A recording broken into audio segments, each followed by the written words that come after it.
A EPBR agora é a Agência Eixos, uma nova marca que reflete a nossa energia. Somos a agência de notícias líder em informações sobre os diferentes eixos que compõem os mercados de petróleo, gás e energia e a política no Brasil. A gente lidera os debates para que você possa liderar as decisões. A gente se renova para que você possa renovar o futuro. Agência Eixos, energia renovada para quem decide o futuro. A Petrobras está fazendo 70 anos, com muita inovação e tecnologia. E produzindo hoje com energia para construir o amanhã. Porque quando a nossa energia vai para o seu dia a dia, pensar no futuro vira compromisso. Inovando com produtos mais sustentáveis e ajudando a cuidar das florestas. Abrindo novas fronteiras para uma transição energética justa.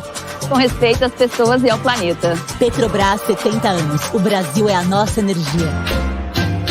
Brasil, União e Reconstrução. Atuamos com o que existe de mais moderno em perfuração. Afinal, a precisão faz parte do nosso DNA. Ela está presente em todos os processos. É dessa forma que abrimos caminhos para a energia que movimenta o mundo.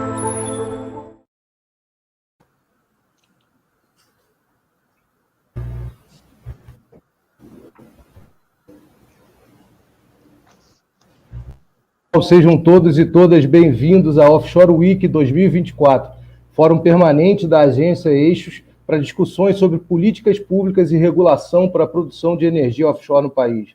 A Offshore Week 2024 tem patrocínio master da Petrobras e patrocínio da ABPIP, Associação Brasileira dos Produtores Independentes de Petróleo. Conta ainda com patrocínio digital da 4C. Durante a semana, a gente vai discutir o futuro da indústria offshore no país, a contratação de plataformas de produção, a indústria independente e o nascimento da indústria eólica offshore com a sinergia com a indústria de óleo e gás. Começamos nessa segunda debatendo como o país pode aproveitar a última janela de oportunidade para desenvolver reservas de petróleo e gás, garantindo atendimento à sua própria demanda e gerando emprego, renda e divisas para o país. Vale aqui o registro que o petróleo é hoje um dos principais itens da balança de exportação do Brasil atualmente. Para começar a Offshore Week 2024, a Agência Eixos reuniu quem define os caminhos da regulação e das estratégias comerciais do setor. É um debate C-level que você só vê por aqui. Conosco hoje, Rodolfo Saboia, diretor-geral da Agência Nacional do Petróleo e Gás, Samir Awad, que é diretor de Administração, Finanças e Comercialização da PPSA, Pré-Sal Petróleo S.A., Silvia Anjos, diretora de AIP da Petrobras, Cristiano Pinto da Costa, presidente da Shell Brasil, Heitor Giopo, que é CEO da 4C, e Verônica Coelho, presidente da Equinor Brasil. Como é que vai funcionar nosso debate?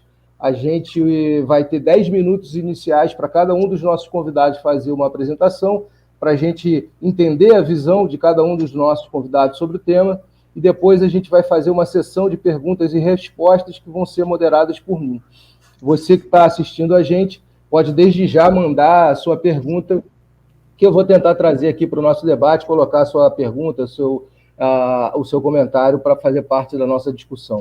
Aproveito também para convidar você que está assistindo a gente pelo nosso canal no YouTube a fazer parte do nosso canal no WhatsApp, o link está lá no chat.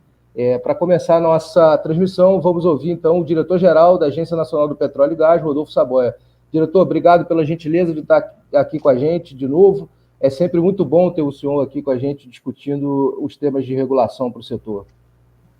Obrigado, Felipe. Bom dia a todos. Muito obrigado por mais essa oportunidade que é oferecida aqui à ANP, participar de um evento desse extremamente importante que debate justamente as questões com as quais o país discute de uma forma mais ampla com relação a políticas voltadas para o mercado de energia como um todo do Brasil e tudo isso que decorre da busca por essas soluções e convivendo nesse período de transição energética com as contradições aparentes que muitas vezes são trazidas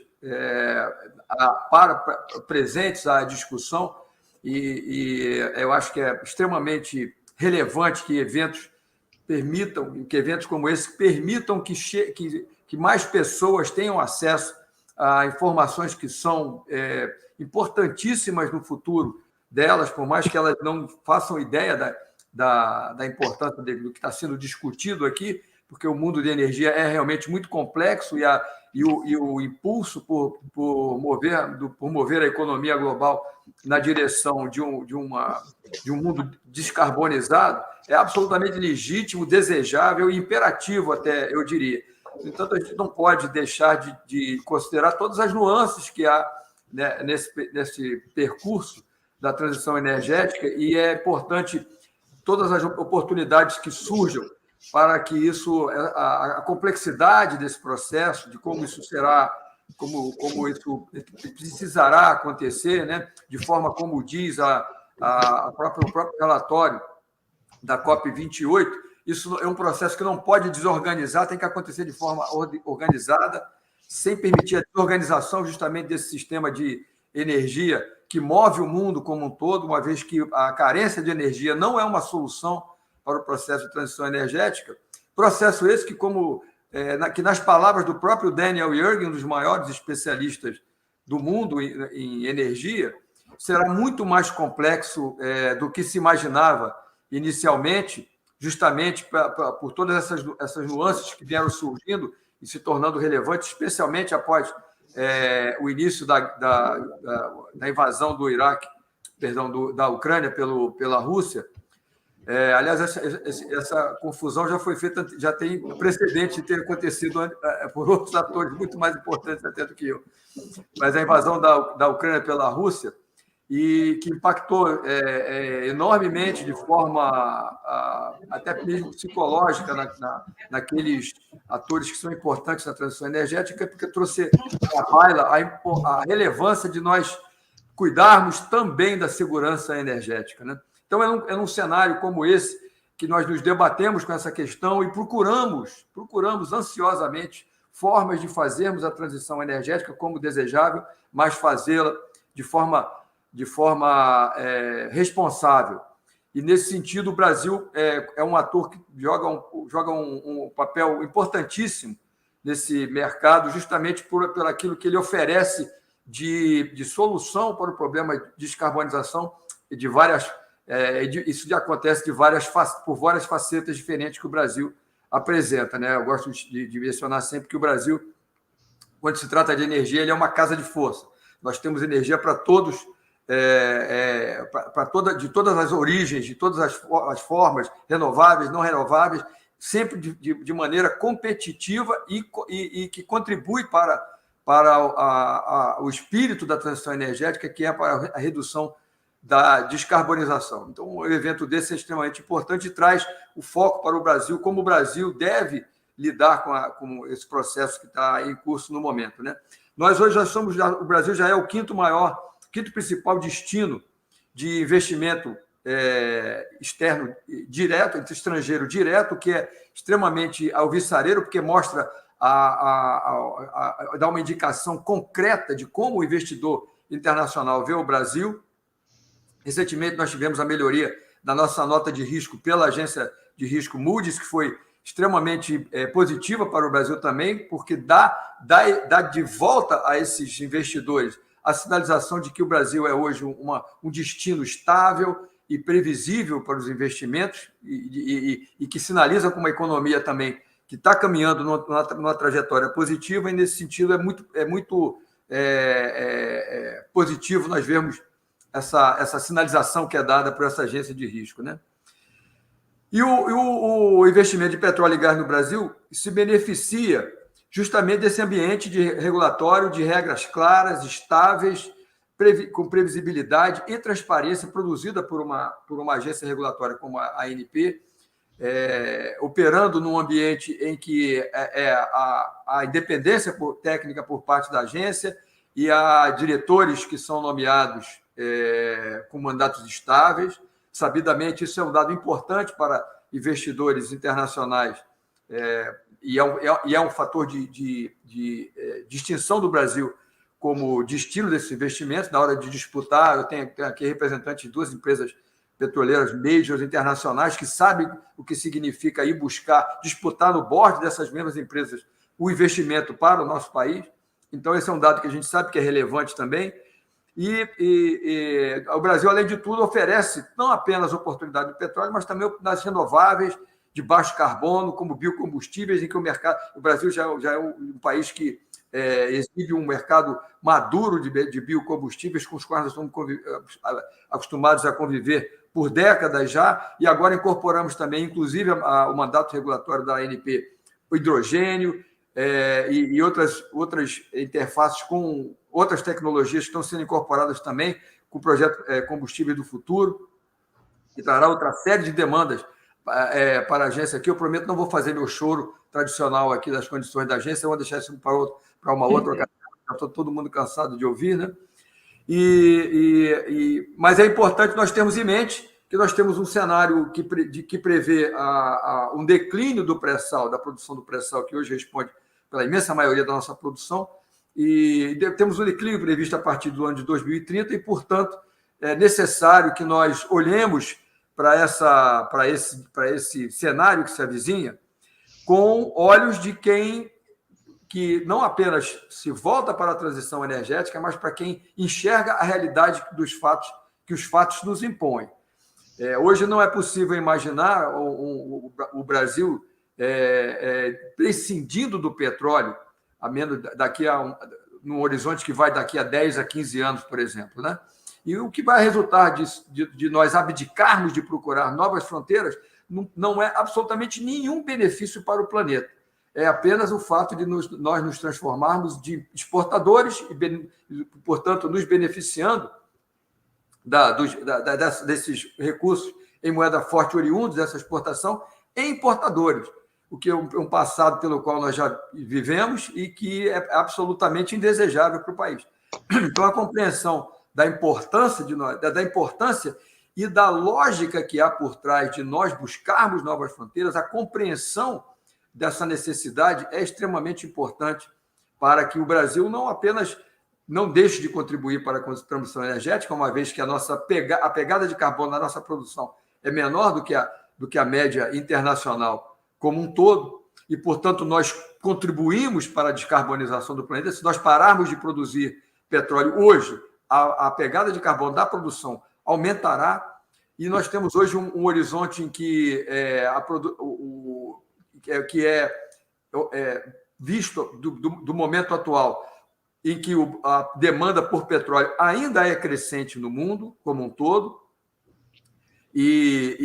não obstante nós temos esse crescimento acontecendo, o ritmo de crescimento é decrescente, no entanto, ainda é uma trajetória de crescimento. E numa trajetória de crescimento, no mundo em direção à transição energética, o Brasil, sendo detentor de um mix energético extremamente louvável do ponto de vista ambiental, que serve de exemplo, nós já estamos num ponto da transição energética em que a maioria dos países quer chegar nas próximas décadas. Hoje nós já nos encontramos nesse ponto em que nós temos uma matriz energética que, no que diz respeito à eletricidade, já chega próximo a 90%, e o mix energético como um todo beira os 50%. Então, o Brasil se credencia, portanto, como um país em perfeitas condições, inclusive do ponto de vista ambiental, para ser um dos principais atores nesse processo de transição energética, não apenas nas condições reveladas aqui pela nossa produção de petróleo, para esse mundo que ainda vai depender muito do petróleo também, especialmente pelo crescimento da participação da petroquímica na demanda por petróleo no mundo, ou seja, mesmo que o petróleo deixe de ser um ativo relevante do ponto de vista energético algum dia, a indústria petroquímica ainda demandará uma quantidade de petróleo cujo percentual hoje é crescente em relação ao destino da produção de petróleo existente no Brasil hoje. Então, isso tudo também se encaixa no modelo da produção brasileira, que propõe também o uso das cláusulas de PDI, de pesquisa, desenvolvimento e inovação, que resultam da produção de petróleo no Brasil hoje, com recursos que são, em grande parte, destinados a tecnologias voltadas para a transição energética. Hoje, as empresas como um todo que devem obedecer essa cláusula já destinam uma parcela relevante dela, cerca de 30%, para tecnologias ligadas à transição energética, e é algo que é possível apenas a partir de poucos anos para cá, que essas tecnologias foram incorporadas à regulação que permite, que estabelece os critérios para o direcionamento desses recursos, que beiram hoje quase 4 bilhões de reais por ano destinados à pesquisa, desenvolvimento e inovação, o que mostra que a indústria de petróleo como um todo, além das iniciativas de cada empresa de per si, elas também se preocupam em destinar a esses recursos de pesquisa para programas como esse, que permite o investimento em tecnologias ligadas à transição energética, uma vez que, principalmente, que as empresas visam também a sua própria sobrevivência como empresa de energia num futuro que encerra inúmeras dúvidas sobre como ele se mostrará ao final desse processo de transição energética, quando eventualmente nós alcançarmos a desejada descarbonização dessa matriz energética. Aí as empresas todas querem estar prontas para se adequarem a esse mundo novo que será produzido a partir da elevação da produção de energia de fonte renovável, de forma a serem capazes de substituir o que hoje é gerado pela energia fóssil, na quantidade e na potência que será necessária para indústrias que se revelam de difícil substituição dos combustíveis fósseis por fontes renováveis intermitentes, como é o caso da eólica e da solar também. E, portanto, os desafios que esse mundo hoje enfrenta são inúmeros. E o Brasil, repito, se credencia para contribuir para esse processo das mais variadas formas e se coloca nessa posição porque apresenta dados que respaldam a nossa aspiração e legitimam a necessidade de nós buscarmos novas fronteiras de petróleo, fontes de petróleo também, para atendermos não apenas as nossas principais demandas, mas também a suprirmos esse mundo que ainda vai depender de combustíveis fósseis por um bom período de tempo. Eu acho que eu fiquei aí, alcancei meus 10 minutos, acho que por aqui uma panorâmica de abertura, eu acho que já está bom, e agradeço mais uma vez, Felipe Maciel, a oportunidade de estarmos conversando sobre isso e me coloco à disposição para o restante do painel. Obrigado. Obrigado, diretor Saboia. Eu que agradeço a gentileza do senhor de estar com a gente mais uma vez e vou pegar um gancho no que o senhor falou da importância de levar conhecimento para a sociedade.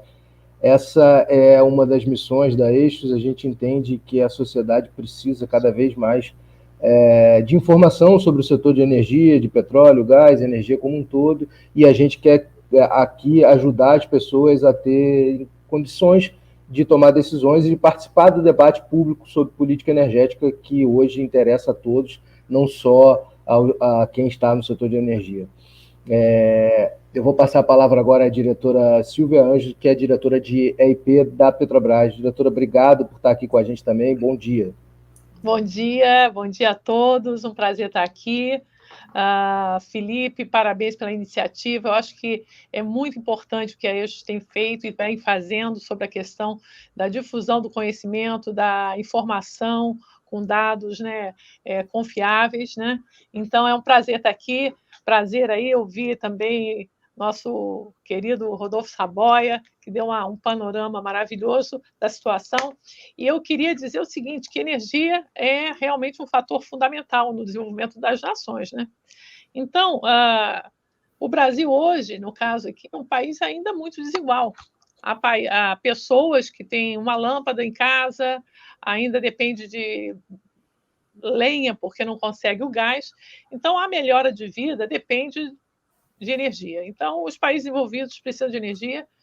A indicação é que os países vão crescer, a população vai crescer, o Brasil vai crescer e vai precisar de energia, né? E essa melhora de vida melhora com o aumento de energia. Então, a gente não pode abrir mão de energia. E a indústria do petróleo no Brasil, como até falou bem aí o presidente Saboia, o diretor Saboia, ela não só trouxe energia, mas trouxe conhecimento e tecnologia. Para você ter uma ideia, vou fazer aqui um breve histórico, né? Quando a Petrobras é criada em 54, praticamente não existia uma universidade geologia no Brasil. Não havia uma geologia no país. Então, a indústria do petróleo trouxe a necessidade de formar pessoas, trazer conhecimento, a ponto de que, em 1961, se formam as primeiras turmas, e eles são, inclusive, recebidos pelo presidente da República, porque é de tamanha importância para o Brasil. E já em 63 se faz a descoberta do primeiro campo gigante do Brasil, que é o campo de Carmópolis, né? Então, na criação da Petrobras, só para você ter uma ideia, o consumo era de cerca de 170 mil barris por dia e a produção era apenas de 2.700 barris. Então, desde o início, se obteve a intenção, primeiro, uma avaliação do país, né, do potencial petrolífero, e o outro é trazer, se possível, a autossuficiência. E aí continuou com essa em 63, depois tivemos a primeira descoberta do mar em 68, algumas descobertas na margem equatorial, no Rio Grande do Norte, o Campo de Ubarana, já em 1973. Em 74 se descobre, na Bacia de Campos, o Campo de Garopa, que está fazendo 50 anos aqui no mês que vem, e que começa a grande abertura do Brasil para o seu potencial petrolífero, aprofundando águas rasas, águas profundas, águas ultraprofundas, campos gigantes de marlim, albacora. Em 2006, o país atinge a autossuficiência. Então, aqueles anos todos de importação, que traziam um grande prejuízo à balança comercial do país, se modifica. E hoje, como bem falou o diretor Saboia, nós somos exportador de óleo, né? A Petrobras hoje opera cerca de 4 milhões de barris por dia.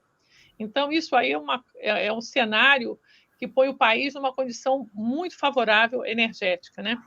Então, quando se fala, então, qual é o porquê da exploração e por que a gente atingir essas fronteiras exploratórias, né? Então, em 2006, atingimos a autossuficiência, descobrimos o pré-sal já em 2007. O pré-sal, com a bacia de Campos, começa a declinar em 2009 e começa a crescer o pré-sal. Então, a gente teve um ciclo muito virtuoso. Cresce a bacia de Campos, decresce, e inicia a Bacia de Santos, um campo, uma descoberta de classe mundial, reservatórios fantásticos, como temos o pré-sal, que, para se ter uma ideia, só para ilustrar, o reservatório do pré-sal é da altura, mais ou menos, do Pão de Açúcar. Você imagina o reservatório da altura do Pão de Açúcar, ocupando toda a Baía de Guanabara, que daria mais ou menos o Campo de Mero, e se você multiplicar isso por 2, é o atual Campo de Búzios, né? Então, é uma riqueza imensa que se produz hoje, praticamente quase mais de 85% da produção de óleo e gás no Brasil. Então, é bom lembrar que se a gente estivesse lá na Bacia de Campos confortável com a alta produção que tínhamos e a autossuficiência, e se na época muitos falaram que não precisaria investir em novas descobertas, porque a gente já estava produzindo muito, é uma visão de quem não conhece. Então, se hoje nós estamos com essa produção bastante expressiva, é porque nós investimos e para que ela continue. O pré-sal vai decair, porque todo campo tem sua vida útil. A gente busca técnicas profundas mais postos para alongar essa vida, mas ela vai decrescer. Então, para você quebrar, né, compensar essa queda de produção que haverá mais no futuro, por volta de 2030, 2031, e aumento constante de consumo, você vai precisar de novas descobertas, né? E aí, novas descobertas, a gente vai... Por que nós vamos para a margem equatorial? E aí, por que fazer isso? As primeiras, como eu disse, a gente já explorou bastante a margem equatorial em águas rasas, mas não foi muito sucedido. A gente teve sucesso no Rio Grande do Norte e no Ceará, com vários campos, mas não campos gigantes, campos que produzem, inclusive, até hoje. Mas, com as descobertas na África, em Gana, se abriu um horizonte para águas profundas da bacia da margem equatorial. E, para quem não sabe, são 5 bacias: Bacia Potiguar, Bacia Ceará, Bacia do Pará-Maranhão, Barreirinhas, e a Bacia do Amapá, águas profundas, que a gente denominou, na época, Bacia da Foz do Amazonas, né?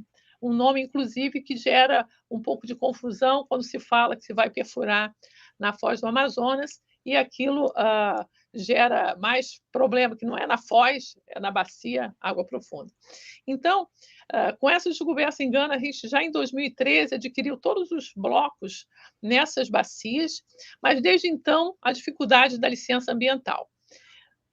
Adicionalmente, em 2015, começam as descobertas na Guiana e Suriname, e que mostram um grande potencial, uma grandes descobertas feitas pela Exxon e outras empresas lá presentes, mostrando o potencial maior dessa área da margem equatorial, que pode ter similaridades com essas descobertas. Então, há uma necessidade de petróleo, a margem equatorial se revela importante não só pelo que a gente já estudou, mas pelas descobertas em campos geologicamente análogos, e todo o expertise, né?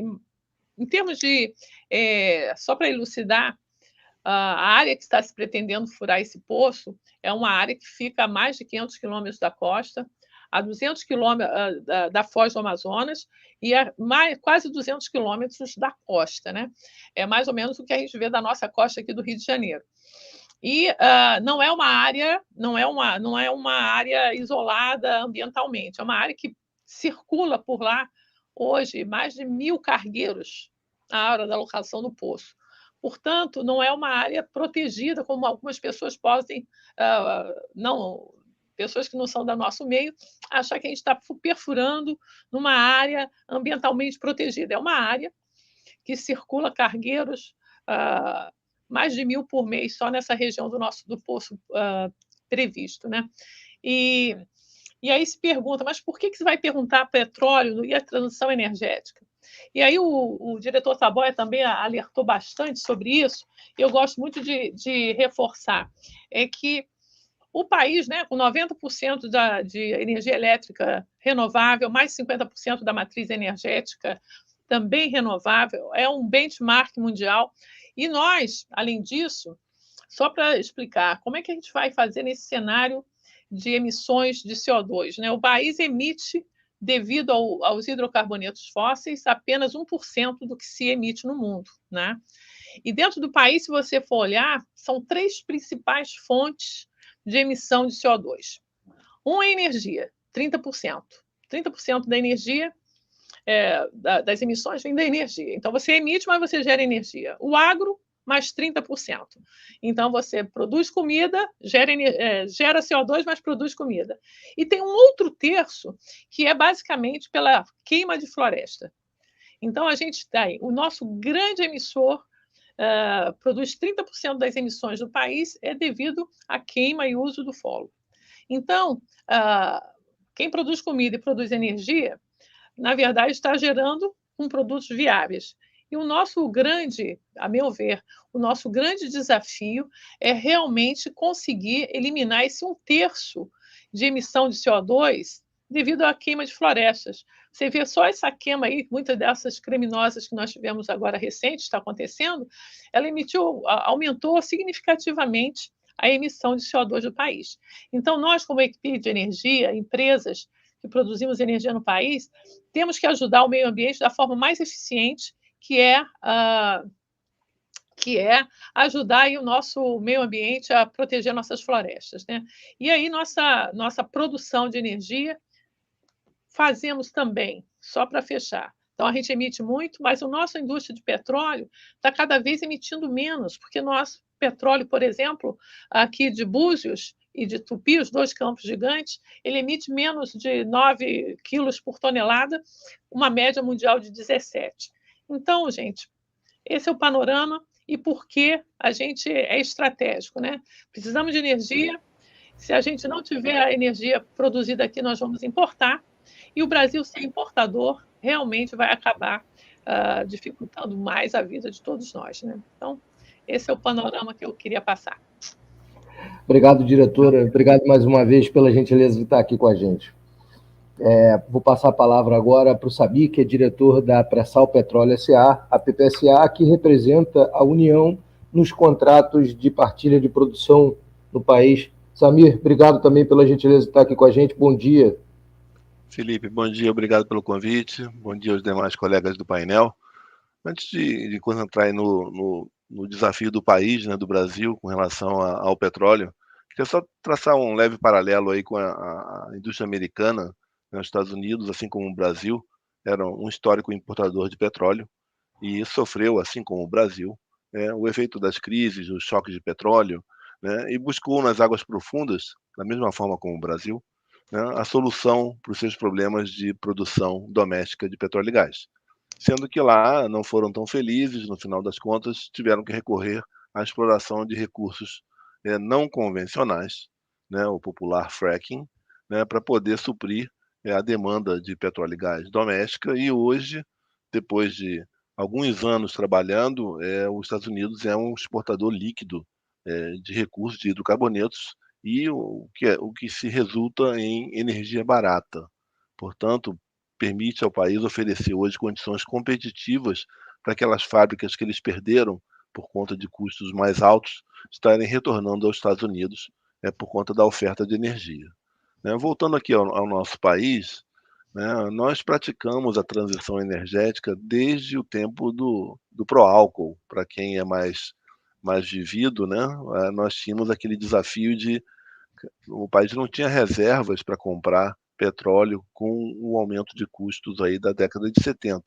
E começamos, alguns pioneiros como eu, a testar o carro a álcool. Foi uma dura prova de patriotismo, né, da gente ajudar o país naquele desafio. E a Petrobras vivia a questão de não ter para onde ir, não havia uma nova fronteira exploratória que não fosse as águas profundas, que a exploração, mesmo bem sucedida como foi, não resultou de imediato em ganhos para o país, para a empresa, por conta da tecnologia. Não se produzia naquelas profundidades de 1.000 metros. Na década de 80, fomos começar a produzir, eu fui Petrobras, a produzir na década de 90 e chegar então ao primeiro 1.000.000 de barris de produção no Brasil, se não me falha a memória, no meio dos anos 90. Né? E por força aí até da exaustão desses recursos e da demora até de plataformas serem construídas, o segundo 1.000.000 de barris por dia foi acontecer 2012, 2013, né? Portanto, quase 20 anos depois do primeiro 1.000.000. Nesse momento já havia descoberta de Tupi, já havia sido aquele início da década dos anos 2000, foi um início confuso, abertura do mercado, outras empresas vindo para o Brasil, mas isso não se reverteu de imediato em sucesso exploratório. Na verdade, a própria Petrobras liderou consórcios que descobriram os campos do pré-sal em 2006, 2007, e possibilitaram, então, o segundo grande salto da produção doméstica no Brasil, né? Se considerar que chegamos em 2 milhões de barris por dia em 2012, 13, atingimos 3 milhões de barris por dia em 2022, se não estou enganado. E agora, com todo o desenvolvimento, vamos dizer assim, complementar, né? No início foram Tupi, foram Sapinhoá, depois Búzios, Mero e outros campos no pré-sal, nós hoje almejamos passar dos 4 milhões de barris por dia muito em breve. Talvez, estamos falando aí, talvez em 3, 4 anos de hoje, chegarmos nos 4 milhões de barris por dia e depois, quem sabe, até triscar os 5 impensáveis, 5 milhões de barris por dia de produção no Brasil. Mas como Saboia e Silvia pontuaram, né, o petróleo, infelizmente, é finito, ao mesmo tempo que o nosso carro hoje, que roda a etanol e roda qualquer mistura com gasolina, ainda tem o advento da eletricidade, também um feito impensável há 50 anos atrás, quando o pró-álcool começou, parece coisa de ficção científica, né? A gente tem o desafio de colaborar com a transição energética, que é uma necessidade para o planeta, inquestionável. Né? Então, pensar hoje em fechar a torneira dos poços de petróleo para colaborar com a transição torna, ao mesmo tempo, a economia fica mais limpa, mas, ao mesmo tempo, inviável, insustentável pensar numa transição energética sem a produção de petróleo. E com o declínio dos campos do pré-sal, já previsto e antecipado para o início dos anos 30, a necessidade imperativa de pesquisar outras bacias exploratórias. A Petrobras hoje retorna ao exterior, depois de um hiato aí de alguns anos, dado a magnitude das descobertas no Brasil, mas todos nós sabemos que exploração toma tempo, né? Desenvolvimento de produção, outro tempo, são tempos realmente maiúsculos. Então, eventualmente, teremos que conviver com algum declínio de produção, enquanto novas bacias são exploradas com sucesso. A gente espera a margem equatorial, a gente espera, quem sabe, a bacia de Pelotas, usando aí da experiência dos sucessos na Namíbia, né? Tem um sucesso para que a gente possa, de alguma forma, compensar esse declínio inevitável da nossa produção do pré-sal, produção das mais descarbonizadas do planeta, né? Mas nesse momento, mas que também daqui a 10 anos elas vão ter um outro peso na nosso placar de descarbonização. E com isso, né, a PPSA cumpre seu papel, está envolvida nos contratos de partilha, mas como homem da indústria, a gente precisa realmente olhar a big picture, né? O país precisa de um novo horizonte, uma nova fronteira exploratória para desenvolver, senão nós voltaremos à condição de importador, um produtor de menor escala, ou mesmo um importador de petróleo num curto espaço de tempo. Esse era o meu recado, Felipe. Obrigado, Samir. Obrigado por estar aqui com a gente. A gente escutou o regulador, o doutor Henrique Saboia, abriu o nosso painel, ouvimos a diretora Silvia falando a visão da Petrobras, o maior operador no Brasil. Ouvimos agora o Samir, que trouxe a visão da PPSA, que é a representante da União nos contratos de partilha da produção no Brasil. E agora vamos passar para os operadores privados para a gente entender a visão dos operadores privados sobre o tema. Vou passar agora para o Cristiano Pinto da Costa, que é presidente da Shell no Brasil. Cristiano, bom dia, obrigado também por abrir aí um espaço na agenda para estar aqui com a gente. Obrigado, Felipe. Parabéns aí por mais um belo evento da Eixos. E um prazer estar sempre aqui com os meus colegas e amigos da indústria debatendo temas importantes. Talvez dividir aí minha fala inicial em 3 tópicos, né? Eu vou falar primeiro um pouquinho da Shell no Brasil. A Shell é uma companhia multinacional, como você colocou, se orgulha de estar no Brasil há 111 anos, então já que tem uma identidade brasileira, a Shell Brasil. A gente tem um negócio de exploração e produção muito grande, é o maior negócio da companhia no Brasil. A gente tem um portfólio que tem ativos na fase já de descomissionamento. O campo de Bijupirá e Salema já entrou na fase de descomissionamento, primeira companhia internacional a fazer um descomissionamento de uma plataforma de petróleo no Brasil. Temos vários campos em produção, um operado pela Shell, outros primordialmente em parceria com a Petrobras. São mais de 400 mil barris por dia de produção da Shell, 17 plataformas em operação. Temos ativos em construção, em parceria com a Petrobras, o campo de Mero, que a Silvia citou. Em breve vai ter a terceira plataforma entrando em produção. E temos ativos em desenvolvimento. Nosso projeto operado, Gato do Mato, que está com licitação no mercado, proposta chegando em novembro, tomada de decisão final de investimento, se tudo correr bem, no começo do ano que vem. E um portfólio bastante bem diversificado de exploração e produção. O diretor Saboia já citou, a Shell foi uma das companhias que participou em todos os leilões desde a abertura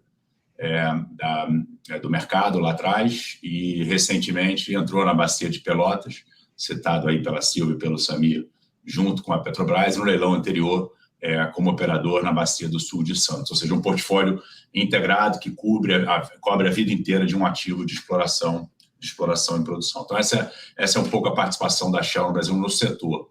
Mas, além do negócio de exploração e produção, a gente também tem uma presença forte na distribuição de combustível, a nossa parceria com o Grupo Cosan na Raízen, que carrega a licença e a marca Shell nos postos de gasolina.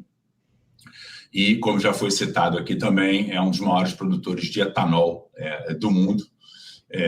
inclusive recentemente com a inauguração de algumas fábricas de etanol de segunda geração, são 9 que tomaram a decisão final de investimento no total, já tem 2 em operação. O etanol de segunda geração ele produz 30% menos de pegada de carbono do que o etanol de primeira geração. Então, além do upstream, a gente tem um negócio de distribuição de combustível e de etanol, e aos poucos a gente vai avançando em outras áreas da companhia, como uma companhia totalmente integrada de energia no país, a comercializadora de energia chamada Shell Energy Brasil, baseada em São Paulo, uma participação minoritária numa planta termoelétrica que trouxe gás do pré-sal via a planta de tratamento de gás da Petrobras, conectando a uma planta termoelétrica de 500 megawatts no estado do Rio de Janeiro, na cidade de Macaé, também com a presença da Shell no negócio de gás no Brasil, e aos poucos a gente está dando passos aí na área de renováveis, soluções baseadas na natureza, ou seja, um portfólio bem diversificado, todo o espectro de energia, que reflete muito a potencialidade do país. Tá? Acho que esse era o primeiro passo, primeiro ponto da minha abertura, falar um pouquinho da Shell no Brasil. Talvez o segundo tema é falar dos cenários que a Shell acabou de publicar recentemente para o Brasil.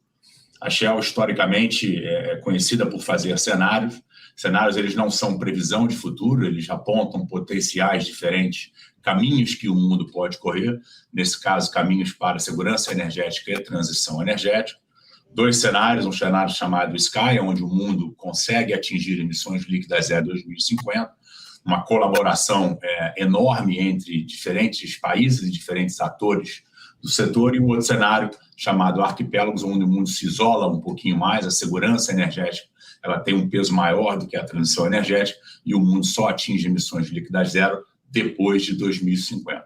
E esse ano é uma contribuição da Shell para os debates, para a sociedade brasileira, para os debates, dado que o Brasil está sediando o G20 e ano que vem a COP30, a gente pegou esses cenários globais e fez aí pela primeira vez um recorte específico, profundo para o Brasil. Esse trabalho foi feito em parceria com vários atores do setor, alguns aqui consultados e entrevistados como parte do processo, e esses cenários foram lançados em junho. Quais são as principais mensagens que a gente tirou desse estudo de cenário? Primeiro, globalmente, como também já foi citado por alguns dos colegas, a demanda por energia ela continua crescendo no mundo, muito por causa de um crescimento populacional, mas também pela necessidade de se fazer uma transição justa, aumentando o consumo de energia per capita, especialmente nos países do hemisfério sul, que é uma correlação direta entre energia e qualidade de vida. Então, a demanda de energia continua crescendo. A demanda por óleo e gás também continua crescendo, né? E aí a gente vê que ela vai continuar crescendo, o diretor Saboia citou, talvez em percentuais um pouquinho mais baixos do que no passado, mas ela continua crescendo até algum determinado momento na próxima década. Então, essas são diretrizes globais. Para o Brasil, todas as principais mensagens para o Brasil. Primeiro, a diretora Silva já comentou, o perfil de emissões de CO2 no Brasil chamou muito a atenção do time global de cenários, ele é fundamentalmente diferente do perfil de emissões de várias outras grandes nações, né? Outras grandes nações internacionais têm um perfil de emissões muito concentrado na indústria e hidrocarboneto. No Brasil, isso é bem diferente, né? No nosso estudo mostra que 50% das emissões de CO2 do Brasil elas são oriundas ao desmatamento legal e às queimadas, né? Mais ou menos 25% associada com o uso da terra, ou seja, a agricultura, né? E aí os 25% residuais, a indústria como um todo, óleo e gás inserido, né? Então, o perfil de emissão do Brasil é fundamentalmente diferente. Como consequência, endereçar a emissão do Brasil precisa de uma solução também diferente do que várias outras grandes economias do mundo. Então, essa é uma das principais mensagens do nosso estudo. A segunda mensagem do nosso estudo é de que o pico de óleo e gás, independente da data que ele venha a acontecer, a gente vê no estudo que o pico de produção de óleo e gás no Brasil vai acontecer depois do que o pico de produção de óleo e gás no mundo. Ou seja, o Brasil tem uma competitividade, já citada também pelo Samir e pela Silvia, fazendo com que o Brasil possa continuar a ser um produtor de óleo e gás competitivo internacionalmente. Então, essa é a segunda principal mensagem. E a terceira, talvez seja a mais importante, né? Dado que o Brasil já fez boa parte do seu dever de casa na transição energética, e como citado aí também pelos colegas, já tem uma matriz energética que dá muita inveja para outras grandes nações, né? A gente tem uma oportunidade do Brasil de continuar progredindo com a nossa indústria de óleo e gás, com a indústria dos biocombustíveis, e o novo PL, aí, o combustível do futuro, potencializa isso, com os renováveis e, eventualmente, novas tecnologias como sequestro de carbono, hidrogênio e soluções baseadas na natureza. O Brasil é uma das únicas poucas economias no mundo que tem a capacidade, a competitividade e os recursos naturais para avançar em todas as fontes de energia. E essa foi uma mensagem muito importante do nosso estudo de cenário. Então, esse era o segundo tópico que eu queria cobrir aqui na minha abertura. Primeiro eu falei da Shell, depois eu falei dos cenários e as principais mensagens dos cenários da Shell para o Brasil. E aí, por último, vou falar um pouquinho da indústria de óleo e gás, né? É tema aí do debate de hoje. A gente acabou de vir de um evento extremamente bem sucedido, que foi a Rio Oil and Gas, bateu os recordes de todos os números de participação e audiência, coberto aí também com bastante êxito por vocês, Felipe, né? Que reforça a visão da comunidade nacional e internacional da potencialidade que a indústria de óleo e gás tem no Brasil. Talvez alguns pontos aí para... quais são os fatores chaves para que essa potencialidade seja convertida em investimentos, né? Eu acho que o primeiro é a continuidade dos leilões, né? É super importante para uma indústria que trabalha no longo prazo, para uma indústria que tem uma cadeia de suprimento longa, e a gente vai estar representado aqui por um dos fornecedores da cadeia. Poder ter previsibilidade, sequência de leilões periodicamente é super importante para que todo mundo possa se planejar e se preparar para isso. E aí a gente vai ter o próximo leilão no começo do ano que vem, já confirmado aí pelo diretor Saboia. Então esse é um ponto importante. O segundo já foi falado, a nossa indústria tem mais ou menos aí 10 a 12 anos de reservas provadas no Brasil. Um campo de exploração e produção, ele normalmente declina de 7% a 10% ao ano, né? Ou seja, se o Brasil não descobrir novas reservas, no começo da década a gente vai entrar num declínio com consequências que talvez sejam pouco entendidas hoje para quem está um pouco fora do setor. Então há uma necessidade de abrir novas fronteiras e continuar ou revigorar a exploração de produção, a exploração de óleo e gás. Talvez um dado até do regulador, há 10 anos atrás, no começo de 2010, 2011, 2012, a gente furava entre 120 e 150 poços exploratórios por ano, né? Esse ano o número vai ficar na casa de 6 poços de exploração, ou seja, a gente precisa reenergizar esse setor para que esse declínio não seja tão exacerbado. Então esse é o segundo ponto. O terceiro ponto é uma indústria que tem um volume de dinheiro muito grande e prazos longos entre você participar de um leilão, fazer o processo de exploração, desenvolvimento, construção de um ativo e começar a produzir, demora de 7 a 10 anos, né? Você precisa de estabilidade jurídica e regulatória, fundamental para qualquer indústria, para a nossa em particular, né? Então esse é o terceiro ponto importante para que esse potencial se materialize em realidade. E aí o último ponto é competitividade. E aí eu ressalto competitividade fiscal, né?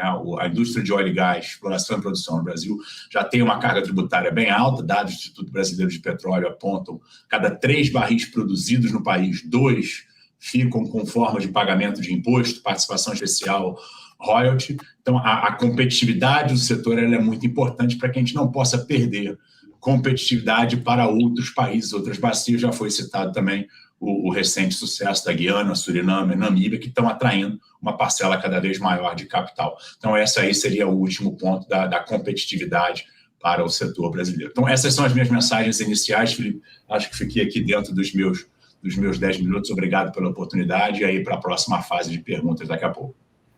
Obrigado, Cristiano. Obrigado pela gentileza de estar com a gente. Vou passar a palavra para a Verônica Coelho, que é presidente da Equinor no Brasil. Verônica, bom dia. Obrigado também por estar aqui com a gente. Bom dia, Felipe. Bom dia, meus amigos que estão dividindo esse painel comigo, e bom dia aos ouvintes também. É sempre um prazer poder contribuir com essa discussão, ouvir, aprender e dividir um pouco da nossa experiência também. E Felipe, o bom e o difícil de falar depois de tanta gente inteligente é que as mensagens talvez acabem ficando um pouco repetidas, mas eu vou tentar complementar aqui, não ficar só repetindo. Eu queria começar falando, até repetindo um pouco do que a Silvia falou, o acesso à energia, para além de justo, ele é fundamental no desenvolvimento das nações, na melhoria da qualidade de vida das pessoas e na preservação do meio ambiente também. A indústria de óleo e gás tem um papel duplo nesse sentido. Em primeiro lugar, o mundo depende de energia, todo mundo já falou isso aqui antes, que hoje em larga medida fornecida pelos hidrocarbonetos, e a nossa indústria precisa ser capaz de, por muitos anos ainda, sustentar o fornecimento dessa energia em larga escala, de forma acessível e segura para o mundo. Nem preciso lembrar que ainda em boa parte do planeta existe uma base muito grande de energia sendo gerada a partir do carvão, que por si só, se a gente fizer a substituição desse combustível por gás natural, já é uma grande contribuição para a descarbonização do sistema de energia mundial.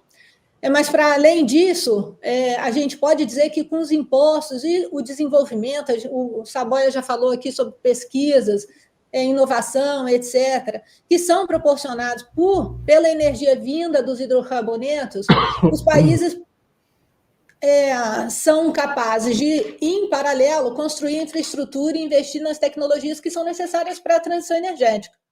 Esse, em si, já seria o duplo papel da nossa indústria, mas eu acho que tem mais. A gente tem um papel ativo nessa transição. Aqui na Equinor, nós sabemos que para assegurar que uma transição energética seja feita de forma justa e que atenda a essa crescente demanda por energia que a gente já falou nesse painel, é preciso olhar também para essa indústria com novas lentes, colocando a inovação e a tecnologia a favor da produção de óleo e gás de forma mais eficiente, mais estável e cada vez menos com emissões. Não é por acaso que a Equinor é a empresa com as menores emissões de CO2 por barril no mundo e a gente continua trabalhando todos os dias, em todos os lugares, para continuar melhorando e quebrando recordes. E o Brasil tem um papel muito relevante no cenário global no que diz respeito à realização dessa transição energética justa. E eu estou repetindo sempre isso porque é o grande objetivo nosso como sociedade mundial, fazer essa transição energética de forma justa, não deixar ninguém para trás. A cadeia de óleo e gás precisa ser parte dessa equação. Afinal de contas, essa transição energética só será justa se for balanceada, se for planejada, se for feita de forma a valorizar o potencial de todas as fontes de energia, endereçando seus limites e desafios e se beneficiando dos seus potenciais. Então, concordando aqui com todos os que falaram antes de mim sobre o papel essencial, crucial da indústria de óleo e gás nesse processo de transição energética, que, repito, estamos absolutamente comprometidos e entendemos que é absolutamente uma necessidade, um caminho sem volta para o mundo. E aí eu queria voltar um pouco do que eu falei ano passado, Felipe, nesse mesmo evento. Eu falei sobre os desafios e oportunidades da indústria de petróleo aqui no Brasil. Falei sobre competitividade, falei sobre disponibilidade de mão de obra qualificada, licenciamento ambiental e previsibilidade e segurança jurídica. O Cristiano acabou de falar sobre os temas de competitividade, previsibilidade e segurança jurídica, então não vou repetir, concordo absolutamente com o que ele falou. Queria ressaltar os pontos de disponibilidade de mão de obra capacitada e o licenciamento ambiental, como desafios que estão postos para nós. Primeiro, sobre a disponibilidade de mão de obra. A indústria de petróleo no Brasil, nesse momento, passa por uma situação, um contexto muito interessante, em função de decisões tomadas há anos atrás. Essa é uma indústria de longo prazo de maturação, como o Cristiano mesmo também já colocou.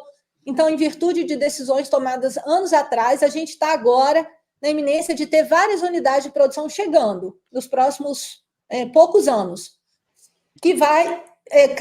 cada uma dessas unidades de produção vindo com sistemas que são cada vez mais complexos e demandam mão de obra qualificada para operar esses sistemas e para fazer manutenção e etc. Então, uma oportunidade super importante de abrir novos postos de trabalho locais com boa remuneração.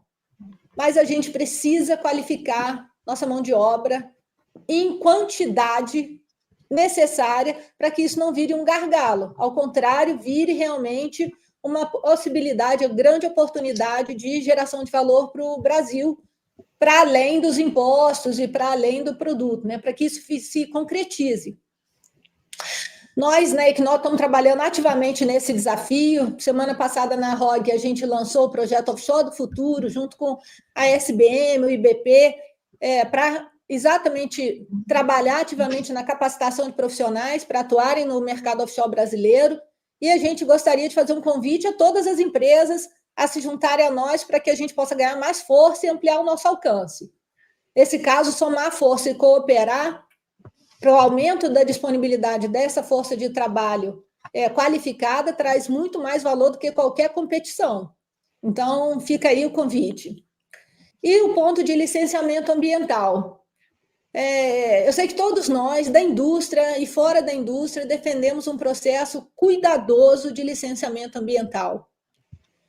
Eu vou falar com muita ênfase aqui que estamos todos comprometidos com o cumprimento das melhores práticas de proteção ambiental e defendemos um corpo técnico qualificado. A gente fala sempre isso em relação à ANP, e eu digo isso também, agora incluo aqui o IBAMA, para todas as agências reguladoras, para que esses processos sejam feitos de maneira técnica, diligente e tempestiva.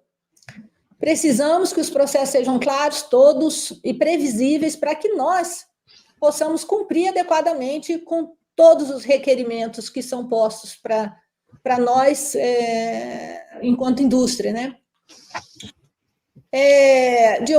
Então, muito importante que a gente tenha também aqui previsibilidade e clareza nos requerimentos para que a gente possa fazer desses processos que eles sejam viabilizadores, enablers, do crescimento econômico de forma sustentável e com proteção ambiental, como tem que ser. O Brasil é um país absolutamente estratégico para a Equinor, mas a competição pelo capital ela é grande, a gente compete como qualquer outro grupo grande econômico, né? A gente compete com outros países por capital e agora também competimos com vários outros novos segmentos do mercado de energia. Para se manter competitivo, continuar atraindo os investimentos, como nós, né, que nós, por exemplo, estamos fazendo no campo de Bacalhau, Raia, que chegam a quase 20 bilhões de dólares, é preciso realmente ter um ambiente regulatório estável, com regras claras e que seja previsível, para a gente entender como a gente pode atuar nesse mercado com toda a pujança que a gente pode trazer, né? São investimentos de longo prazo, o Cristiano também já falou isso, são projetos de grande relevância, tanto no aumento da oferta de gás natural quanto óleo no país e para o mundo, e super crítico nesse processo de transição energética justa. De acordo com o boletim de recursos e reservas da ANP, o Brasil ainda tem mais de 22 bilhões de barris de petróleo entre reservas provadas e prováveis. E muitos mais bilhões de metros cúbicos de gás natural. Eu não sei quantas janelas de oportunidade essas reservas podem trazer para o país, Felipe, mas eu sei que se os projetos não forem competitivos para atrair os investimentos e se não forem resilientes a esse futuro de baixo carbono, esses recursos naturais não vão trazer as riquezas que o país tanto precisa e merece ter. Eu acho que fica aqui o desafio que nós todos temos que enfrentar juntos, governos, agência regulatória e indústria. Só fazendo isso de maneira justa e em cooperação é que vamos ser capazes de extrair esses recursos naturais de forma eficiente, segura, eficiente em termos econômicos, mas também em termos de emissões, gerando aqui as condições e as riquezas necessárias que o Brasil precisa para desenvolver a sua infraestrutura, ter uma melhor qualidade de vida para a sua população, sendo protagonista nesse processo de transição energética justa, equilibrada e segura para todos. Essa que eu queria deixar como mensagem inicial, Felipe, e agradeço mais uma vez a oportunidade de participar aqui com vocês. Verônica, obrigado mais uma vez pela gentileza de estar aqui com a gente. Vou passar agora a palavra para o Heitor Gil. Heitor, obrigado também pela gentileza de estar aqui com a gente. Bom dia, eu sei que você trouxe uns slides também para a gente. Obrigado por estar com a gente. Bom dia aos colegas, bom dia a todos. Sim, trouxe slide, mas vamos direto a fala, acho que é mais interessante. Nós somos parte da cadeia, né, prestando serviço, somos empresa de perfuração de poços de petróleo, fazendo poços em águas profundas e ultraprofundas. Atendendo aí a colocação do Felipe, eu estou trazendo para vocês um pouco do que é a visão das prestadoras de serviço dentro desse desafio que a gente tem pela frente. Nós estamos há 3 anos trabalhando já dentro da margem equatorial. Então, eu queria trazer um pouquinho dessa visão para vocês. A gente começou a preparar um navio atendendo o pedido da Petrobras em 2022. Tivemos no Amapá Águas Profundas, no Campo de Morfo, em 2023. E, finalmente, nesse ano, a gente teve em Pitu Oeste, na Bacia Potiguar. Eu quero dar assim, uma pequena passada para vocês, o que é a preparação para a gente trabalhar na margem equatorial e o que a gente fez ao longo desse período. Gente, levar um navio de perfuração para águas tropicais na margem equatorial demandou aproximadamente 1 ano de preparação dos navios que a gente já tem trabalhando aqui na região sudeste. Para dar uma ideia para vocês, né, o trabalho levado em parceria com a Petrobras durante todo esse tempo, a gente teve muita modificação, muito trabalho, muita melhoria a ser feita na embarcação para atender todos os requisitos, seja da perfuração, sejam ambientais, dado, né, a criticidade que a gente tem para essa região e todo o debate que o país está fazendo em torno do tema. Para dar uma ideia para vocês, enquanto a gente estava falando aqui, eu fui anotando alguns pontos que a gente fez de uma modificação no navio para levar para lá, mas, assim, em poucas palavras, a gente está trabalhando com barreiras de contenção para qualquer vazamento que pudesse ocorrer. A gente fez uma total modificação nas estações de recebimento de fluidos e granéis do navio para trabalhar na margem equatorial. A gente fez uma revisão completa do sistema de drenagem de águas pluviais do navio, e a gente audita, e é auditado por terceira parte também, frequentemente, 2 vezes por mês, para que todos tenham certeza que esse sistema de drenagem atende todos os requisitos que foram colocados pelo órgão ambiental para a gente trabalhar naquela região. E fora isso, eu podia citar aqui para vocês, a gente instalou uma tecnologia chamada MPD para trabalhar nos poços lá na região. A gente fez uma modificação completa na planta de teste de poço, tornando essa planta muito mais eficiente, muito mais robusta do que era originalmente. Fizemos toda uma modificação no sistema de refrigeração dos propulsores do navio para poder trabalhar em águas tropicais. Filosofia de trabalho, como a gente está falando em locação remota, o inventário a bordo para poder trabalhar naquela região é muito mais completo do que a gente trabalha aqui na região sudeste. Instalamos ou reativamos uma planta de abastecimento para helicópteros. Logística é um ponto fundamental, vocês vão ouvir isso na minha fala várias vezes, mas, por exemplo, o Campo de Morfo, a gente tem mais ou menos 2 horas de helicóptero para ir, 2 horas de helicóptero para voltar, dá praticamente no limite operacional das aeronaves.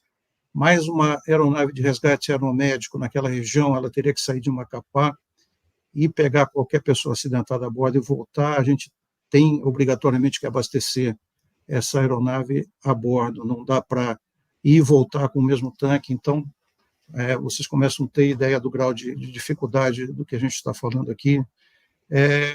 Estamos com um biólogo a bordo o tempo todo, monitorando fauna e flora marinha. Em relação a condições ambientais, como todos devem saber, é uma região de correntes muito fortes. A gente fez todo um trabalho para estar trabalhando nessa corrente muito forte da região, seja instalando sensores em toda a coluna que vai desde o navio até o fundo do mar, com acelerômetros, seja instalando supressores de vórtice nessa coluna. Enfim, é um trabalho intenso que durou aproximadamente 1 ano.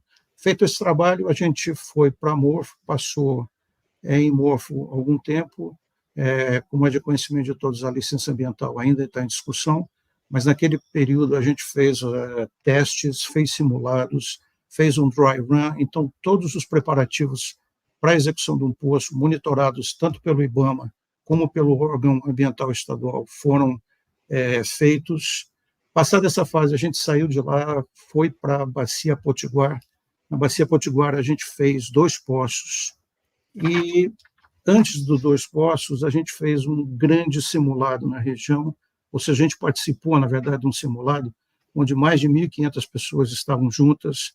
Para dar uma ideia para vocês, durante esse simulado, a gente teve 4 aeronaves, 2 ambulâncias, 32 veículos em terra, 20 embarcações, trabalhando tanto na simulação de contenção como na simulação de abandono, se fosse o caso, proteção costeira, monitoramento do que estava acontecendo, proteção à fauna, tudo realizado dentro do que previa o IBAMA, com bastante sucesso, e, na sequência, fizemos 2 poços. Se fosse resumir a questão da margem equatorial numa frase, eu diria que os desafios que a gente tem hoje são logística, de longe, é o maior desafio que a gente tem para trabalhar naquela região. Condições ambientais, vocês viram na minha fala como a gente fez vários preparativos para condições ambientais, e o que já foi citado aqui por alguns colegas aqui, relacionamento com Receita Federal e Receita Estadual, fora da região Sudeste, que tradicionalmente é produtora de petróleo, é um desafio. Tem vários pontos aqui que a gente tem que melhorar dentro dessa caminhada. Mas, enfim, é um trabalho de 3 anos que a gente está realizando na região. Eu diria que a indústria já está, assim, com os primeiros passos dados no sentido de começar a desenvolver projetos naquela área. Mas, para dar uma ideia para vocês, o grau de dificuldade que a gente tem, por exemplo, o Porto de Belém, para dar uma ideia para vocês, onde a gente faz todo o apoio de material para os poços exploratórios, ele não tem licença nem para receber ferramentas de perfilagem de poços que envolvam explosivos ou fontes radioativos, e também não tem licenciamento para fluidos de perfuração. Então, para quem teve a oportunidade de conhecer um pouquinho o que foi a Guiana lá atrás, no começo, essa região do país está mais ou menos passando pelos momentos iniciais de estar desenvolvendo projetos dessa magnitude. Então, tudo ainda nos estágios iniciais, tudo ainda por ser feito. Mas, enfim, são 3 anos já nessa caminhada, 3 anos já com vários trabalhos desenvolvidos na região. Com isso, eu encerro minha fala inicial, deixo aí para as perguntas e respostas, dúvidas que, porventura, vocês têm em relação a esses projetos aí. Obrigado.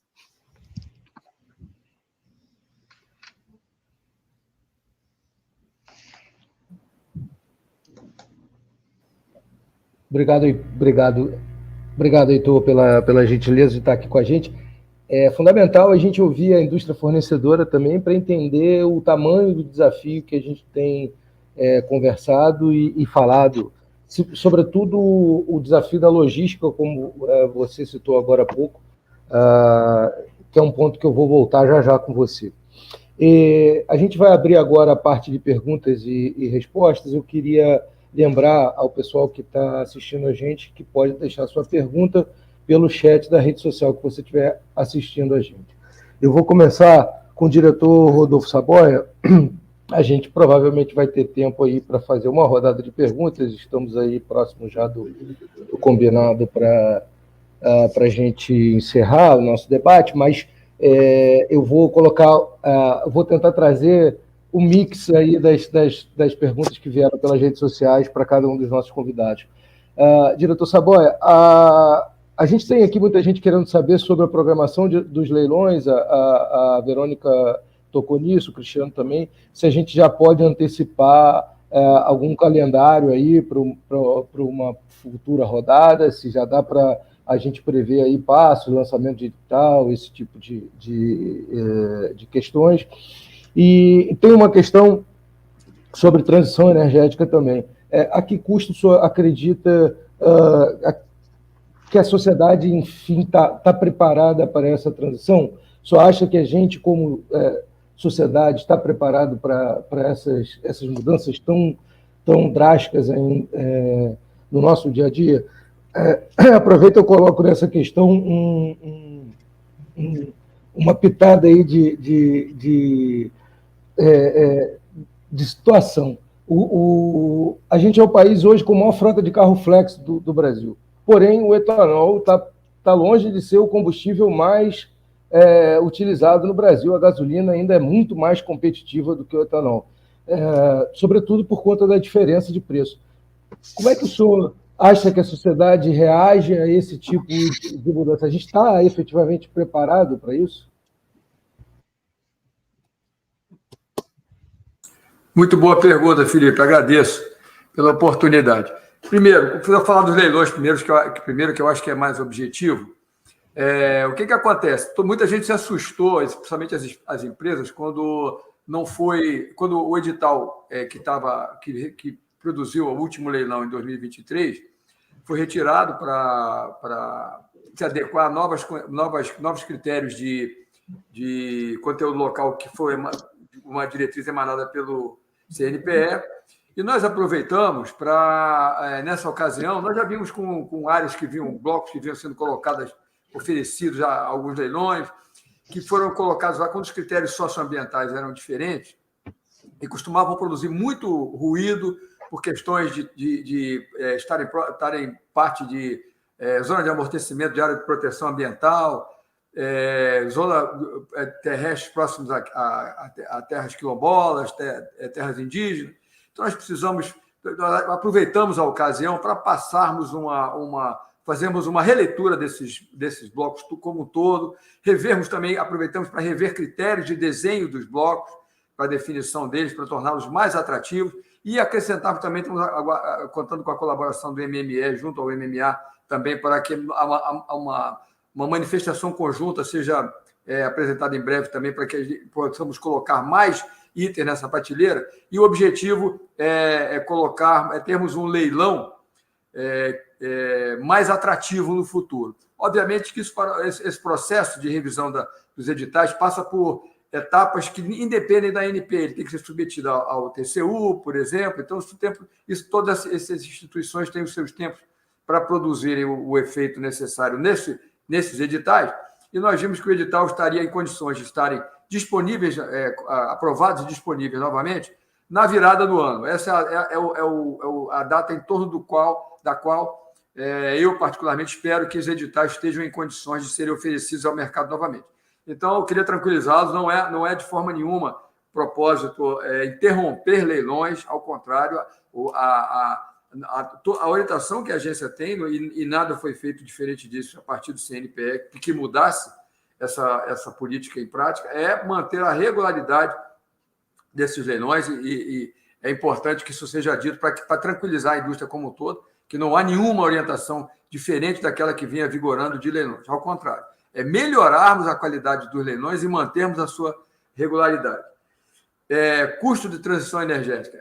Pergunta importantíssima, porque essa transição energética, diferente das que antecederam a ela na história, do desenvolvimento da sociedade humana, ela não vai ser movida pela eficiência econômica ou por um drive que se autossustentasse, ou seja, era movimentarmos-nos em direção a fontes de energia que seriam mais eficientes. E as anteriores foram movidas assim, e não obstante isso, nós nos movemos da lenha para o carvão, do carvão para o petróleo, e, no entanto, o carvão continua presente aí. O petróleo foi uma fonte de energia que foi adicionada ao carvão como fonte energética para mover o mundo. E tudo isso tem que ser substituído pelas renováveis, que são energias que nós não dispomos ainda na quantidade e na potência necessária para atender esse mercado, essa indústria para prover o modo de vida da sociedade como nós conhecemos. Nós não podemos abdicar da demanda de energia. O mundo há países em desenvolvimento que vão precisar de mais energia. Há populações crescentes no planeta que vão precisar de mais energia. Então, é muito simplório imaginar que não, vamos mudar para renováveis e a vida que segue. O que quer dizer isso? Que nós não estamos nos movendo em direção à eficiência, em direção a fontes de energia que são economicamente mais viáveis. Significa que nós vamos ter que pagar pela transição. A transição terá que ser paga e esse financiamento terá que vir de várias fontes, governo, indústria privada, o consumidor. Por exemplo, pagar mais por um combustível como o etanol é uma forma de financiar a transição energética. E isso quer dizer exatamente o que a transição energética representa. E é importante que a sociedade tenha consciência disso e esteja disposta a pagar por isso, senão a transição energética não acontece. Eu tive recentemente aqui o representante de CEO de um setor de uma empresa multinacional da área de combustíveis, e ele mencionou o seguinte: houve uma pesquisa que foi feita que indicou que 75% da população é a favor da transição energética. Apenas 0,1% dela está disposta a pagar por isso. Se a sociedade como um todo, governos e empresas não estiverem dispostos a pagar, a transição energética simplesmente não vai acontecer. Diferentemente das anteriores, ela não vai surgir espontaneamente movida pelas forças da economia. Ela vai precisar ser alavancada justamente por esses financiadores. E aí, mais uma vez, chama atenção para o papel das empresas da indústria de energia e as de petróleo em especial, no desenvolvimento dessa transição energética, no financiamento que é necessário no investimento em tecnologias voltadas para energias limpas, que essas empresas são capazes de suprir o mercado com as suas políticas próprias, até movidas pelo objetivo do lucro, né? São empresas que querem, no futuro, estar presentes no mundo da energia e, nesse sentido, elas, ao se movimentarem em direção à transição energética, ao mundo da descarbonização da energia, elas estão também contribuindo para a própria sobrevivência desse futuro da energia, que, repito, encerra inúmeras dúvidas de como será a realidade daqui a 50 anos no mundo da energia. Então, com relação a isso, era basicamente isso que eu tinha a dizer. A disposição para financiar a transição energética tem que estar na mente da população para que ela aconteça. Legal. Obrigado, diretor. Obrigado pela gentileza mais uma vez. Diretora Silvia, tem muita pergunta para a senhora sobre margem equatorial. Eu vou tentar resumir aqui numa pergunta só. Basicamente, as pessoas querem entender qual é o principal desafio para a exploração dessa região, na visão, obviamente, da Petrobras, qual o principal ou principais desafios. E tem uma pergunta específica aqui do John, se a senhora acredita que a exploração na margem equatorial, tão próxima da Guiana, não pode servir de base para demonstrar aos órgãos brasileiros a viabilidade da exploração na parte brasileira da margem. A senhora está no mudo. Agora foi. Já foi? Bom, boa pergunta. Na verdade, a margem equatorial, como eu disse assim, como ele perguntou, a segunda pergunta foi realmente referente à questão da Guiana, né? Então, desde 2013, a gente já escolheu muitos desses blocos na margem equatorial porque a gente reconheceu o potencial das águas profundas dessas 5 bacias, né? A gente tem blocos em todas elas. E a margem, o resultado da Guiana comprovou, né? Quer dizer, já em 2015 comprovou a importância disso, dessa similaridade, né? Então, na indústria do petróleo, a gente busca sempre por similaridades e analogias, né? Então, as águas profundas aqui tem um play que pode ter realmente muitas semelhanças, mas a gente só tem um jeito de saber, que é furando o poço. E o nosso maior desafio, por que a gente não sabe disso ainda hoje, é porque nós não temos licença ambiental. E acho hoje, sem dúvida alguma, que o maior desafio do país, da política energética do país, hoje é a questão do licenciamento ambiental. Por que isso? Porque sem licença não se perfura poço. Sem perfurar poço, o potencial não vira realidade, né? Então, hoje, toda a margem equatorial, Nós tivemos um sucesso lá no Rio Grande do Norte, tivemos 2 descobertas, no offshore também, no água profunda, lá da Bacia Potiguar, e que aí teve um trabalho muito grande aí da equipe aí, que o Heitor muito bem falou, de todo o esforço, né, para se perfurar nessa área, com todas as condições de segurança. Então, hoje, nós tivemos uma sonda lá no local do poço ano passado, né? A gente já poderia ter o resultado hoje, já poderíamos ter furado 2, 3 poços e a avaliação potencial conhecida, né?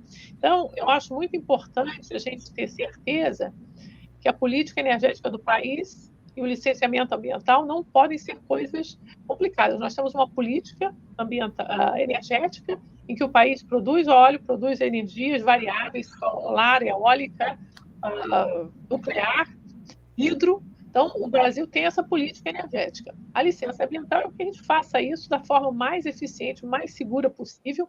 E, como falou aí o Heitor, os critérios de segurança, a questão de proteção de barreiras para eventual acidente é 2 vezes maior do que nós fazemos aqui na Margem Leste. Então, o que está nos impedindo hoje, por enquanto, é a licença ambiental, e eu estou muito confiante que a gente vai conseguir, visto que todas as exigências foram atendidas e que toda essa proteção para a área já está sendo feita, e como apresentou muito bem, também falado aí o Heitor. Quer dizer, é isso, estamos confiantes, aguardando, porque eu tenho certeza que a gente vai desvendar esse potencial exploratório. Eu queria aproveitar só para dizer o seguinte: não é com um poço que se faz exploração, o primeiro poço pode não ser positivo, a gente tem que fazer uma avaliação exploratória, como deve ser feito. Repito aqui, na Bacia de Campos, a gente não achou o campo no primeiro poço, não foi no segundo, foi no 9º poço, ou seja,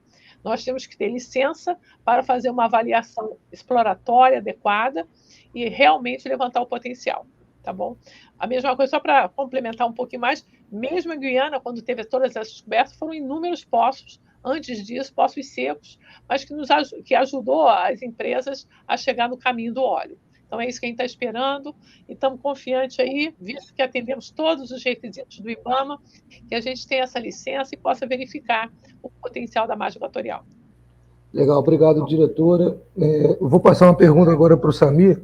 Também tem um pedido aqui para você atualizar a previsão de produção e de leilões de óleo da PPCA. Se você tiver esse número para a gente. Bom, previsão de produção, hoje a empresa comercializa cerca de 86 mil barris por dia, né, a nossa produção atual, e dependendo da combinação do preço do petróleo e a taxa de câmbio, isso afeta diretamente as receitas que são usadas para recuperar custos nos contratos de partilha. Nós podemos chegar aí a mais de 500 mil barris por dia em 2029. A partir daí, então, talvez um pequeno flat e depois começa a declinar a produção. Em termos de previsão de leilões, nós fizemos um leilão agora em julho passado e faremos um novo leilão também na B3, data ainda a ser confirmada, mas muito provavelmente em junho do ano que vem, prevendo então a comercialização de barris que serão produzidos em 2026. Legal, obrigado, Samir. Cristiano, eu queria pegar um gancho na sua apresentação, quando você falou de competitividade, você e a Verônica tocaram muito nesse ponto da necessidade de competitividade para o upstream nacional. Queria que você conseguiria posicionar a gente no nível de competitividade globalmente, como que o Brasil hoje está posicionado e como que vocês enxergam essa posição do Brasil hoje na competitividade para o upstream? Bom, obrigado, Felipe, pela pergunta. Vamos lá, eu acho que sim, o potencial e tudo que aconteceu no Brasil nos últimos anos muito liderado pela Petrobras, mas se você olhar a indústria do Brasil 20 anos atrás versus a indústria hoje, é uma indústria que tem um número muito maior de atores. Ela tem atores de grandes companhias internacionais, como as duas representadas aqui. O Brasil criou uma indústria de independentes, são companhias menores que estão cada vez atuando de forma mais prominente no mercado brasileiro. Isso demonstra que a indústria tem competitividade, tem atraído novos atores para o país, né? Então, acho que essa talvez seja a maior evidência da competitividade. A Shell, apesar de já ter um portfólio grande e ser um grande produtor no país, segundo o maior produtor depois da Petrobras, continua com o apetite de crescer a sua posição de exploração e produção. São 40 blocos nos últimos 2 leilões que a gente adicionou ao portfólio da Shell, entre operados e não operados, na bacia do Subsantos e a bacia de Pelotas, ou seja, uma outra evidência do apetite da competitividade. Quando a gente fala da questão da estabilidade regulatória, estabilidade jurídica, o Brasil mostrou ao longo dos anos, especialmente se você comparar o Brasil com outras grandes nações produtoras de óleo e gás, que a gente tem, apesar de algumas flutuações, mudanças de governo aqui ou ali, a gente mostrou que a gente tem, sim, um regime regulatório jurídico estável. Do ponto de vista fiscal, que é talvez o último ponto da pergunta, talvez não seja o mais competitivo. 2 a cada 3 barris é uma carga tributária alta. Por exemplo, o Golfo do México é bem mais atrativo do ponto de vista fiscal do que o ponto de vista do que esses 2 a 3 barris. Outros países, porque estão chegando um pouco mais tarde nessa corrida, estão tentando gerar essa atratividade, trazendo carga fiscal um pouco mais baixa. Mas o conjunto como um todo do Brasil, o histórico, a competência de um grande operador como a Petrobras, uma cadeia de suprimentos que demonstrou forte, robusta, estabilidade jurídica e regulatória histórica, né? A retomada dos leilões citado pelo diretor Saboia. Esse conjunto faz com que o Brasil ainda seja um país atrativo na escala global. Legal, obrigado, Cristiano. Verônica, pegando um gancho na resposta aqui do Cristiano, queria entender um pouco a visão também de vocês sobre como a gente pode melhorar isso, como a gente pode dar mais competitividade para o segmento de upstream. A gente passa agora por uma reforma tributária que está aí, o óleo e gás acabou entrando no imposto do pecado, vamos dizer assim. A gente teve o imposto de importação. Como que esses solavancos também afetam essa competitividade? Felipe, eu acho que começo dizendo que estar em posição competitiva não é um trono que a gente senta e dali está garantido para todo sempre, né? É sempre uma questão relativa, está sempre olhando os outros e tendo que se reavaliar para ver se a gente continua, dado a mudança dos outros atores, se a gente continua competitivo ou não. Então, isso vai ser sempre uma jornada, para todo sempre. Nunca dá para dizer que agora chegamos lá e acabou. E eu acho que você fala de um momento muito importante, né, para o país, assim, que é toda essa discussão em relação à reforma tributária, que pode ser uma grande, bela oportunidade. Eu, particularmente, ouço falar sobre reforma tributária, sei lá, uns 30 anos já, como sendo uma meta, uma ambição a se fazer, e eu fiquei super feliz de ver que ganhou tração no Congresso Nacional e conseguimos progredir, mas é importante que a gente faça isso de maneira com base em bastante diálogo para realmente capturar as oportunidades. Eu deixo aqui 2 considerações que eu acho que podem, sim, ajudar a gente a construir ainda mais valor, não só na indústria de óleo e gás, uma delas não só relevante para a indústria de óleo e gás. A primeira é aonde a gente tributa, o equilíbrio entre risco e retorno para as diferentes partes desse conjunto. O Brasil, além de boa parte do motivo desses 2 a cada 3 barris serem de government take de uma forma geral, é porque a carga que incide durante a fase de investimento ela é grande, e a carga que incide sobre receitas totais da empresa, ou seja, antes de pagar qualquer conta de fornecedor ou de outros custos que a gente já tem uma carga tributária relevante. de royalty, por exemplo, ou agora com esse novo tributo que, se vier a ser confirmado realmente. No ano passado surgiu, durante um tempo, a novidade daquele imposto de exportação, que era mais um sobre receita total. Ou seja, existe um desequilíbrio entre o risco que o investidor corre e o risco que o Estado corre nesses investimentos, que eu acho que é importante a gente pensar. Se a gente conseguir deslocar de verdade tributação da fase de investimento ou de receita total para a tributação gerada, né, ou a partir de uma divisão do lucro gerado a partir do negócio, fica muito mais equilibrado o risco-retorno entre o investidor e o Estado, e acho que pode melhorar bastante a competitividade dos novos investimentos no Brasil. Eu falo isso porque lá da Noruega, onde é a nosso headquarter, a carga tributária sobre o lucro das empresas é altíssima, muito mais alta do que os nossos 35% aqui, lá beira os 70 e poucos por cento. Então, quando a gente só ouve esse número assim, parece, olha, lá é muito mais alto. Mas porque ele incide sobre o lucro e não sobre as fases anteriores, e existem diversos mecanismos de equilíbrio entre risco e retorno, quando a gente toma decisão de investimento e traz tudo a valor presente líquido, esse equilíbrio ele se faz muito mais real do que em outras partes. Então, eu acho que isso é um ponto muito importante.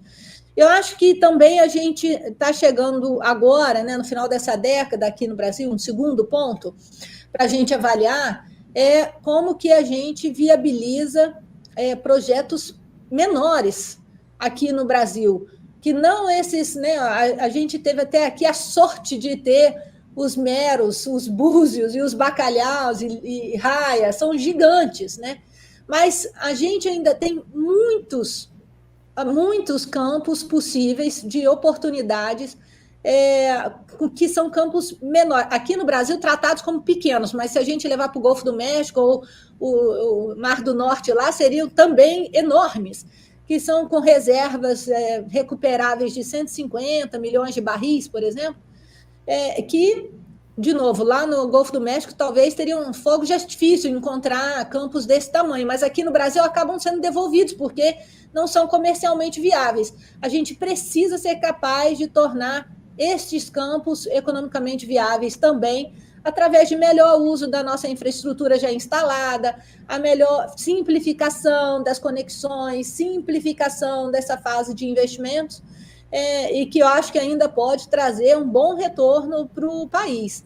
De novo, vou usar o exemplo da Noruega, que está há décadas já conseguindo manter a sua produção através de aumento de recuperação de aumento do fator de recuperação dos campos já maduros e de exploração a partir da infraestrutura já instalada, maximizando a utilização dessa infraestrutura e que tem muito potencial de geração de valor ainda. Legal, obrigado, Verônica. Heitor, tem uma pergunta aqui do José Almeida, e eu vou pegar um gancho dela para levantar algumas questões com você, que é como é feita a logística na Guiana, que é um país muito mais pobre do que o Brasil. E aí eu adiciono a questão que ele está trazendo, a questão de compartilhamento. Você acredita que compartilhar a infraestrutura, compartilhar portos e outro tipo de infraestrutura lá na margem vai ser um diferencial para desenvolver infraestrutura logística, que, como você mesmo trouxe na sua fala inicial, é um gargalo para essa região? Sem dúvida, Felipe. Voltando um pouquinho para o começo da tua pergunta, Guiana, é muito mais simples, porque você vai a Georgetown, helicóptero, já está na plataforma, trazer para Guiana tudo que foi feito ao longo desses anos, que foi o grande desafio. E esse é o desafio que a gente tem pela frente, quando a gente fala em Amapá, quando a gente fala naquela região. A gente não tem nada ali naquela região. Sim, compartilhar é um caminho interessante, é um caminho muito bem-vindo em todos os sentidos, né? Como eu falei, o porto na região ainda depende, inclusive, de licenciamento para estar trabalhando com a indústria de óleo e gás. Se você olhar a logística de pessoas, para dar uma ideia para vocês, o avião comercial chega até Macapá. Existe um avião fretado para a gente levar o pessoal de Macapá até Oiapoque, dormir em Oiapoque, daí no outro dia pegar o helicóptero e ir lá para o navio com mais 2 horas de voo. Então, claro, isso daí tudo vai sendo melhorado ao longo do tempo, mas o compartilhamento no momento inicial pode ser, assim, uma solução bastante interessante. Vou dar uma ideia para vocês, hoje, nesses momentos iniciais, a gente está fazendo todo o apoio aqui pela região Sudeste. Qualquer problema que eu tenho de materiais, eu vou levar 12, 14 dias para chegar, por exemplo, com um sobressalente lá na região.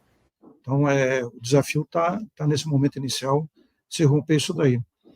Outro ponto, né, toquei aqui com vocês, né, um entendimento, como a gente tem aqui no Sudeste, da Receita Federal em relação ao regime de repetro naquela região. Para os estados, a questão do ICMS também é uma questão que a gente enfrentou durante esses momentos iniciais, bastante forte. Apesar de já ter o recolhimento aqui na saída das mercadorias, em chegando lá, a gente tinha todo o material preso novamente na Receita Estadual e a discussão toda em relação ao ICMS. Enfim, são as otimizações, né, desse momento inicial que a gente ainda tem que passar para ter um modelo competitivo. Legal, obrigado, Heitor. Pessoal, a gente já atingiu aí o horário combinado com os nossos convidados para participar do nosso primeiro painel da Offshore Week 2024. A gente não vai ter mais tempo para perguntas, então eu gostaria de agradecer ao diretor-geral da ANP, o Rodolfo Saboia, ao Samir, diretor da PPSA, a diretora Silvia, da Petrobras, o Cristiano Pinto da Costa, presidente da Shell, ao Heitor, a Verônica Coelho, presidente da Equinor. Pessoal, obrigado pela gentileza de vocês estarem aqui com a gente. Obrigado a você que acompanhou esse debate com a gente e está ajudando a gente a levar conhecimento sobre o setor de energia para a sociedade no Brasil. É fundamental esse apoio de vocês e obrigado também aos nossos intérpretes de Libras que ajudaram a gente a fazer o nosso painel mais inclusivo. Pessoal, um bom dia a todos. A Offshore Week volta às 15 horas com uma entrevista com a diretora de engenharia da Petrobras, Renata Baruzzi. Até lá, um bom dia para todo mundo, uma ótima semana para todos. Tchau, tchau. Bom dia a todos. Tchau, obrigado, um abraço. Bom dia, um abraço. Obrigada aí a todos.